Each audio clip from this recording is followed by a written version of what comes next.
പ്രിയദർശിനി പദ്ധതി നിയമവിരുദ്ധമാണോ? എന്തായാലും ഹൈക്കോടതിയിൽ ഒരു ഹർജി കൊടുത്തിട്ടുണ്ട്. എറണാകുളം സ്വദേശിക്കാരനായ മുഹമ്മദ് ഫിർദൌസ് അഡ്വക്കേറ്റ് ഷെമീം അഹമ്മദ് മുഖേനയാണ് ഹർജി ഫയൽ ചെയ്തിരിക്കുന്നത്. നമുക്കെല്ലാവർക്കും അറിയാം പ്രിയദർശിനി പദ്ധതി എന്താണെന്ന്. പുതിയുഗ യാത്രയുടെ അവസാന ഘട്ടത്തിൽ ഇന്ത്യയുടെ പ്രതിപക്ഷ നേതാവായ രാഹുൽ ഗാന്ധി കേരളത്തിൽ വന്ന് 5 വാഗ്ദാനങ്ങൾ കൊടുത്തിട്ടുണ്ടായിരുന്നു. ആ 5 വാഗ്ദാനങ്ങളുടെ പേര് ഇന്ദിരാ ഗ്യാരണ്ടി എന്നാണ്. അതിലെ ഏറ്റവും പ്രധാനപ്പെട്ട ഒരു വാഗ്ദാനമായിരുന്നു സ്ത്രീകൾക്ക് KSRTC ബസ്സിൽ സൗജന്യ യാത്ര.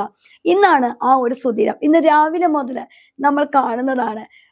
പായസമൊക്കെ തലയിൽ ഒഴിച്ച കാര്യമൊക്കെ നമ്മൾ കണ്ടതാണ്. അതെല്ലാം അവിടെ നിൽക്കട്ടെ. പക്ഷെ അതിന്റെ ഒപ്പം തന്നെ മറ്റൊരു വ്യത്യസ്തമായിട്ടുള്ള ലിറ്റിൽ ഫ്ലവർ ബസ്സില് പുരുഷന്മാർക്ക് സൗജന്യ യാത്ര കൊടുക്കുകയും സ്ത്രീകൾക്ക് ലഡ്ഡു കൊടുക്കുകയൊക്കെ മധുരപ്രതികാരം പോലെ ചെയ്തത് നമ്മൾ കണ്ടതാണ്. ഇതിൽ നിന്നെല്ലാം ഏറെക്കുറെ വ്യത്യസ്തമായിരിക്കുന്ന എന്താണെന്ന് വെച്ച് കഴിഞ്ഞാൽ ഭരണഘടനാ വിരുദ്ധമാണെന്നാണ് ഈ ഒരു യാത്രയെ പറയുന്നത്. ഭരണഘടനാ അനുച്ഛേദങ്ങൾ 14, 15 പ്രകാരം ലിംഗസമത്വത്തിന് വിരുദ്ധമായാണ് പദ്ധതി നടപ്പിലാക്കിയതെന്നാണ് പ്രധാനമായിട്ടുള്ള ആരോപണം.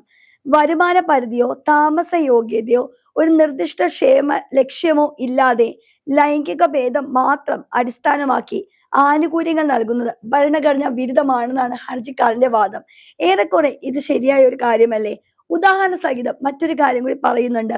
മാസം 10 ലക്ഷം രൂപ ശമ്പളം പറ്റുന്ന ഒരു സ്ത്രീക്ക് സൗജന്യ യാത്ര ലഭിക്കുമ്പോൾ ഒരു ദിവസ വേതനക്കാരനായ പുരുഷൻ അപ്പോഴും KSRTC ബസ്സിൽ ടിക്കറ്റ് എടുത്ത് യാത്ര ചെയ്യുകയാണ്. ഇവിടെ ശരിക്കും നഷ്ടപ്പെട്ടു പോകുന്ന ലിംഗസമത്വമാണ്. എവിടെയാണ് തുല്യത? ഈ തുല്യതക്കെതിരെയാണ് പരാതിക്കാരൻ ഹർജി കൊടുത്തിരിക്കുന്നത്. എന്താണെങ്കിലും ഇന്ന് പ്രിയദർശിനി എന്നൊരു പേരിലുള്ള ബസ്സുകളിലാണ് സൗജന്യ യാത്ര കൊടുത്തിരിക്കുന്നത്. തുടക്കത്തിൽ തന്നെ എല്ലാ ജില്ലകളിലും സ്ത്രീകൾക്കും കൊടുക്കുമെന്ന് പറഞ്ഞിട്ടുണ്ടായിരുന്നു. എല്ലാ ബസ്സുകളിലും അവൈലബിൾ ആണെന്ന് പറഞ്ഞിട്ടുണ്ടായിരുന്നു. പക്ഷെ കുറച്ച് കഴിഞ്ഞപ്പോൾ ഓർഡിനറി ബസ്സുകളിൽ മാത്രമായി. അതിനു മുമ്പ് സ്ത്രീകളുടെ സുരക്ഷ കണക്കാക്കി പിങ്കു ബസ് രംഗത്തിറക്കുമെന്ന് പറഞ്ഞിട്ടുണ്ടായിരുന്നു. ഇപ്പോൾ പിങ്കു ബസ്സുമില്ല, ഒന്നുമില്ല. തൽക്കാലം ഒരു ഓർഡിനറി ബസ്സില് സ്ത്രീകൾക്ക് 0 ടിക്കറ്റ് കൊടുത്തിട്ട് വേണം, അല്ലെങ്കിൽ ലഭിച്ചിട്ട് വേണം യാത്ര തുടരാനായിട്ട്. എന്തൊക്കെ വിരോധാഭാസമാണ്! യഥാർത്ഥത്തിൽ ഇത് സ്ത്രീകൾക്ക് ആവശ്യമുള്ള കാര്യമാണോ? അതായത് ഇത്രയും നാളും ഇല്ലാത്ത ഒരു കാര്യം എന്തിനാണ് ഇപ്പോൾ?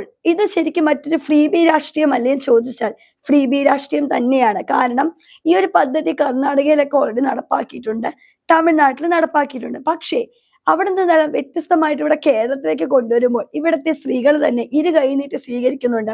ഈ ഒരു പദ്ധതിയിൽ ട്രാൻസ്ജെൻഡേഴ്സിന്റെ തുടക്കത്തിലേ പറഞ്ഞിട്ടുണ്ടായിരുന്നില്ല. പക്ഷേ ഇപ്പോൾ ട്രാൻസ്ജെൻഡേഴ്സിന്റെ പേരും കൂടി ഈ ഒരു പദ്ധതിയിൽ ഭാഗമാക്കിയിട്ടുണ്ട്. എന്തായാലും എല്ലാവരും കയ്യിലെടുത്തത് നമ്മുടെ പൂക്കി മുഖ്യമന്ത്രി. പക്ഷേ ഈ ഒരു പൂക്കി മുഖ്യമന്ത്രി യഥാർത്ഥത്തിൽ ഇതെല്ലാം ചെയ്തു കൊടുക്കുമ്പോൾ ഇവിടെ തുല്യത എന്നൊരു വാക്ക് കാറ്റിൽ പറത്തുകയല്ലേ? ആ ഒരു തുല്യതക്കെതിരെയുള്ള ധീരമായ പോരാട്ടമാണ് ഇപ്പോൾ ഹർജിക്കാരൻ കൊടുത്തിരിക്കുന്നത്. യഥാർത്ഥത്തിൽ ഇവിടെ മെൻസ് അസോസിയേഷൻ ആദ്യമേ വാഹനം തടയും എന്നൊക്കെ പറയുന്നുണ്ടായിരുന്നു. പിന്നീട് ഞങ്ങൾ വാഹനം തടയുന്നില്ല എന്നാക്കി. അത് ശരിയാണോ? കാരണം ഇവിടെ സവാദ് എന്ന് പറഞ്ഞൊരു വ്യക്തി മാസ്റ്റർബേഷൻ ചെയ്തുകൊണ്ട് അത് അറസ്റ്റിലായി കഴിഞ്ഞപ്പോൾ മാലയിട്ട് സ്വീകരിച്ച മെൻസ് അസോസിയേഷന് അവർക്ക് വേണ്ടി സംസാരിക്കാൻ മാത്രം അവർക്ക് സമയമില്ല എന്ന് പറഞ്ഞത് എത്രത്തോളം ശരിയായ കാര്യമാണ്. കാരണം ഇവിടെ സ്ത്രീകൾക്ക് വേണ്ടിയിട്ട് ഇവിടെ ഒരു പദ്ധതി നടപ്പാക്കുമ്പോൾ പുരുഷന്മാരുടെ നീതിക്ക് വേണ്ടി സംസാരിക്കാൻ മെൻസ് അസോസിയേഷൻ കഴിയുന്നില്ല. മെൻസ് അസോസിയേഷൻ റെഡിയാക്കി വെച്ചിട്ട് രാഹുൽ ഈശ്വർ പോയ പോക്കാണ്. പിന്നെ ഒരിക്കലും അദ്ദേഹത്തെ കണ്ടിട്ടില്ല. ശരിക്കും ഇവിടെ മെൻസ് അസോസിയേഷൻ എന്ന് പറഞ്ഞ് നടക്കുന്നവർ യഥാർത്ഥത്തിൽ പുരുഷന്മാർക്ക് വേണ്ടി സംസാരിക്കാൻ അനുയോജ്യമായിട്ടുള്ളവരാണോ? സ്ത്രീകൾക്ക് വേണ്ടി സംസാരിക്കാൻ എടുക്കുന്ന പുരുഷന്മാരുടെ പകുതി എഫേർട്ട് പോലും അവരുടെ അവകാശങ്ങൾ നേടിയെടുക്കാനായിട്ട് അവർ തയ്യാറാകുന്നുണ്ടോ? സംസാരിക്കുന്നുണ്ടോ? പൊതുമധ്യത്തിൽ സംസാരിക്കുന്നുണ്ടോ? എന്താണ് സംസാരിക്കാതെ? പ്രിവിലേജസ് നഷ്ടപ്പെടുമെന്നുള്ള ചിന്താഗതി കൊണ്ടാണോ? എന്ത് തന്നെയാണെങ്കിലും ഈ മെൻസ് അസോസിയേഷനിൽ ഇല്ലാത്ത ധൈര്യമുള്ള അതാണ് ഈ പരാതി കൊടുത്ത ഹർജിക്കാരനുള്ളത്. എന്താണെന്നോ? കാരണം അയാൾക്കറിയാം തുല്യത എന്നൊരു സംഭവം നമ്മുടെ ഇന്ത്യൻ ഭരണഘടനയിൽ ഉള്ളതാണ്. പക്ഷേ ഇന്ത്യൻ ഭരണഘടനയെ പോലും കാറ്റിൽ പറത്തിയിട്ടാണ് അനുച്ഛേദങ്ങൾ 14, 15 പറയുന്നത് തന്നെ ലിംഗസമത്വമാണ്. ലിംഗസമത്വത്തെ തന്നെ ഭരിക്കുന്ന ആളുകൾ വേർതിരിവ് കാട്ടിയിട്ടുണ്ടെങ്കിൽ അത് ഏറ്റവും വലിയ പോരായ്മയാണ്. ആ പോരായ്മയ്ക്കെതിരെ തന്നെയാണ് കേരളത്തിൽ ഹർജി കൊടുത്തിരിക്കുന്നത്. കേരള ഹൈക്കോടതിയിൽ ഹർജി കൊടുത്തിരിക്കുന്നത്. എന്താകുമെന്ന് കണ്ടു തന്നെ അറിയാം.